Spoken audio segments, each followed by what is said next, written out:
அப்பாவாக மாறிய PK. யாரும் எதிர்பாராத வகையில் எடப்பாடி போட்ட திட்டம். திமுக அதிர்ச்சி.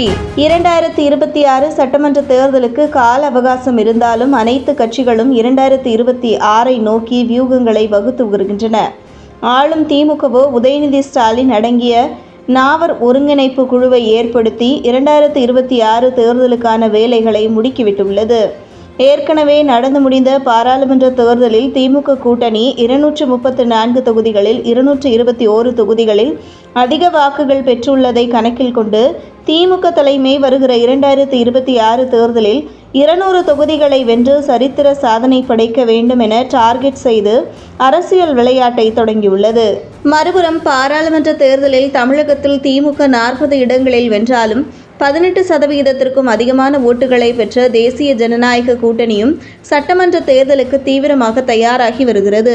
பாராளுமன்ற தேர்தலுக்கு முன்பே ஒரு நேர்காணலில் பாஜக தலைவர் அண்ணாமலை சட்டமன்ற தேர்தல் அறிவிப்புக்கு 100 நாட்களுக்கு முன்பே 100 சட்டமன்ற தொகுதிகளின் வேட்பாளர்களை அறிவித்து விடுவோம், அதை வைத்து முன்கூட்டியே வேலைகளை தொடங்குவோம் என்று சொல்லியிருந்தார். ஆச்சரியமாக பாராளுமன்ற தேர்தல் முடிவுகள் வெளியான பிறகு 81 சட்டமன்ற தொகுதிகளில் பாஜக 2ஆம் இடம் பிடித்து 2026 சட்டமன்ற தேர்தலுக்கு நாற்று நட்டு அறுவடைக்கு தயார் என்று கர்ஜித்தது பாஜக. இதை வைத்துக்கொண்டு அத்தகைய சட்டமன்ற தொகுதிகளில் அதீத கவனம் செலுத்தி இப்பொழுதே பாஜகவினர் வேலைகளை தொடங்கிவிட்டனர்.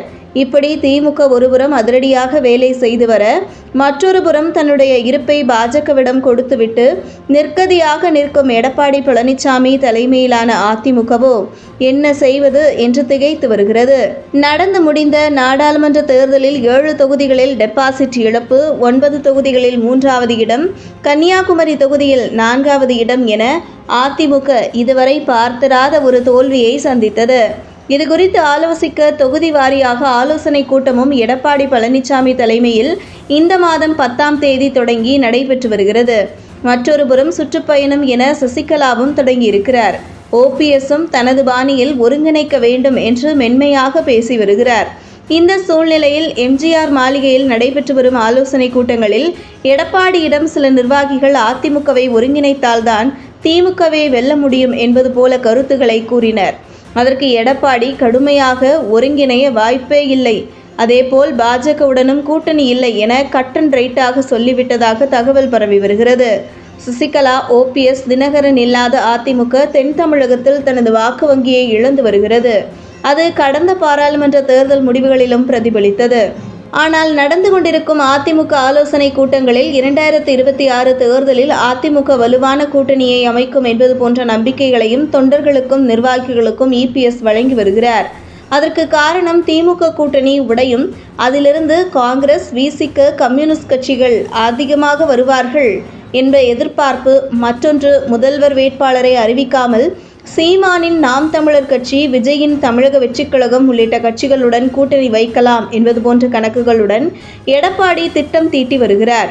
இப்படி இருக்க தமிழக அரசியலில் புயலை கிளப்பும் தகவல் பரவி வருகிறது.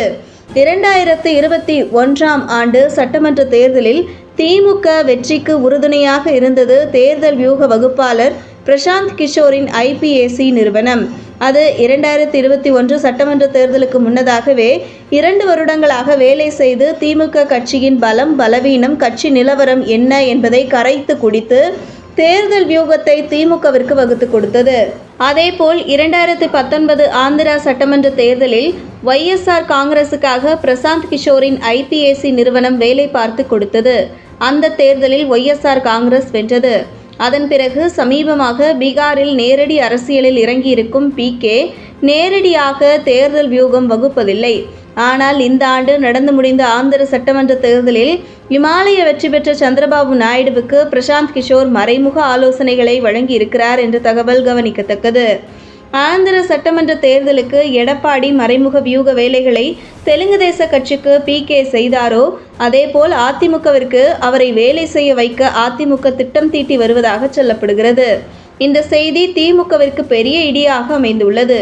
திமுக கட்சியின் சாதக பாதகங்களை அறிந்து இந்த PK அதிமுகவிற்கு பயங்கர இன்புட்ஸ் கொடுப்பாரோ என்று திமுக தலைமை மண்டையை சொறிவதாக தகவல் சொல்லப்படுகிறது.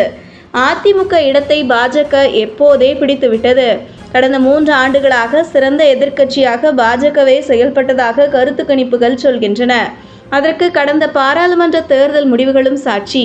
இப்படி இருக்கும்போது பிரசாந்த் கிஷோர் போன்றோர் அதிமுகவிற்கு வியூகம் அமைத்து கொடுத்தாலும் வீண்தான் என அரசியல் பார்வையாளர்கள் விமர்சித்து வருகின்றனர்.